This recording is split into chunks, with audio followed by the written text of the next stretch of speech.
Alright, ladies and gents, and welcome to my 10 art styles challenge, where I take an art piece and recreate it in 10 different art styles, including my own. So I chose 9 of my all-time favorite cartoons to do this project. So let me take you behind the scenes and let's give this a whirl. The first self-portrait I did in my own style, heavily influenced by some of my favorite artists as of late, Pascal Campion and Loish. So I try to go for a more painterly vibe. The setup I'm using here is my Microsoft Surface Book with a Microsoft pen. My software of choice is Autodesk Sketchbook. Compared to Photoshop, there's a lot less drop-down menus. It has a more streamlined user interface, so I find it a lot easier to be more creative. In addition, I use Autodesk Screencast app to record everything that I do on screen. When planning out these pieces, I generally start off pencil on paper, and then I redo them digitally. I do several iterations of the line work till I get the final line work that you see in each piece. I keep the flat colors separate on its own layer, shadows and midtones on another layer, and then highlights and final touches on its own layer as well.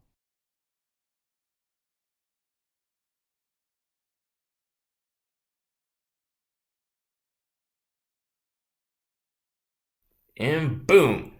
First one done. I don't think I'll ever be quite satisfied with this one. I mean, I've got a lot of room for improvement, especially with color schemes and color theory, but at least I got the first one out of the way. For the ever-quotable Rick and Morty, I used Rick as the basis for my self-portrait, only I gave him more luscious locks and an all-around tan. I don't know if it bugs anybody else, but it kind of throws me off that their pupils are never straight circles. They're like little weird blobby thingies. And speaking of blobby things, I add a couple from Rick's portal gun for the background, and we're done. And now on to Rocket Power, the show that set the unreasonable childhood expectation for how fast a skateboard can go down a suburban sidewalk. Not fast at all, and can't do jet fighter sounds. Nope. So sad.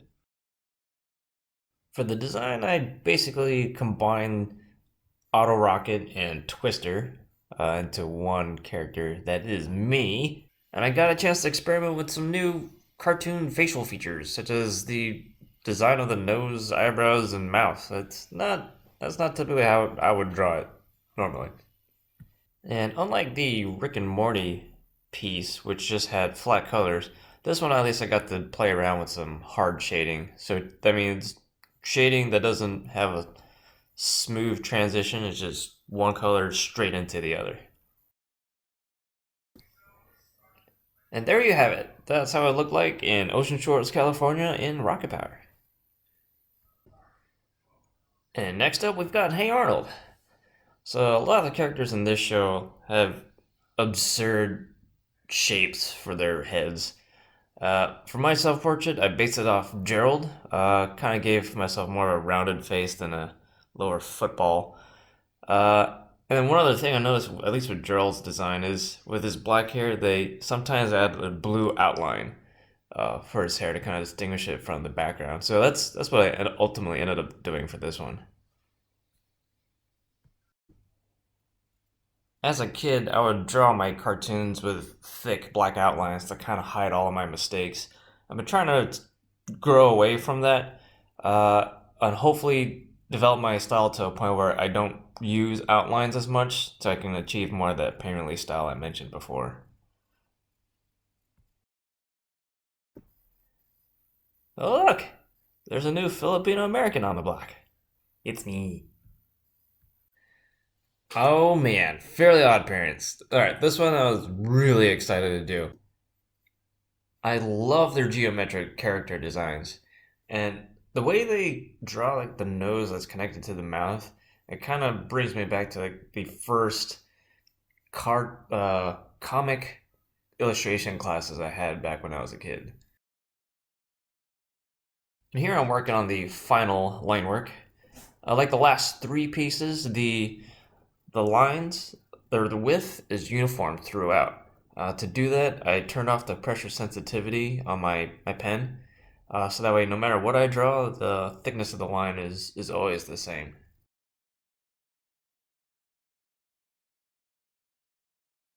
And this is where I duplicate the line work layer, and then that's where I start to fill in all the base colors like usual.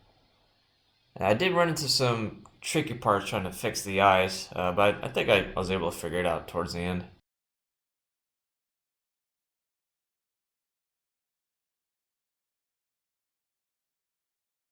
And here you go. Fairly Odd Parents.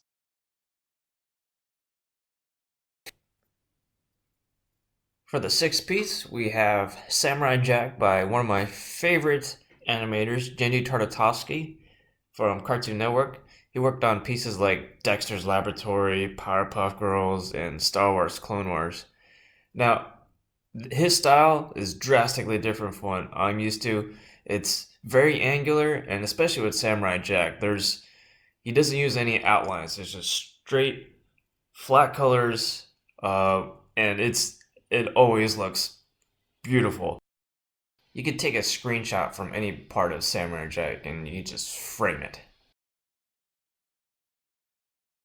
Here I got to practice coloring the line work again, and I think it turned out better than the Fairly Odd Parents one. Behold! Samurai Jack's cousin!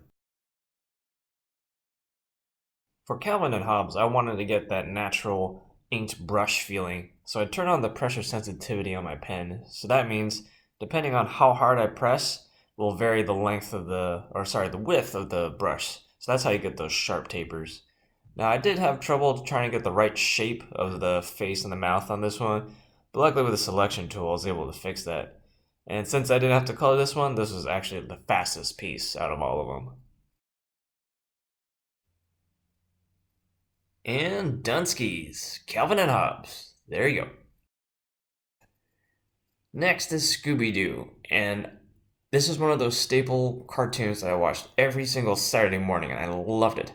So for this, I based it off the original Scooby Doo series. I wanted to have a more faded out look to it. So I used a different brush. I used a pencil, so it would have a more grainy feel to it. And then rather than the base color fill that I've used before, I used the Copic markers. So this simulates the Japanese Copic alcohol-based markers. So that way I can get a more natural ink on paper kind of feel to it.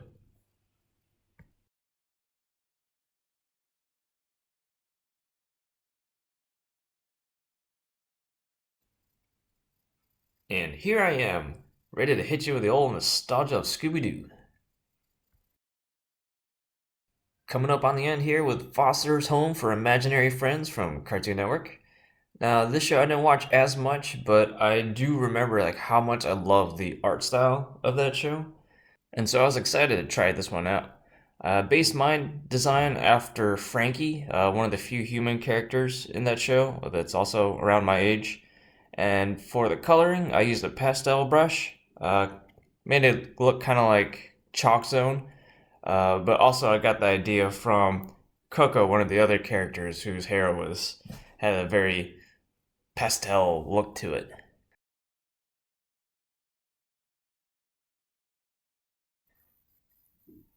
This unexpectedly became my favorite during this challenge, so I present to you Foster's Home for Imaginary Friends. And for the last piece, South Park. This turned out to be trickier than I had anticipated. Some of the design changes include the nose, which I simplified in the final version, and rather than going with a circular head design, I went with a more natural head shape, if you will.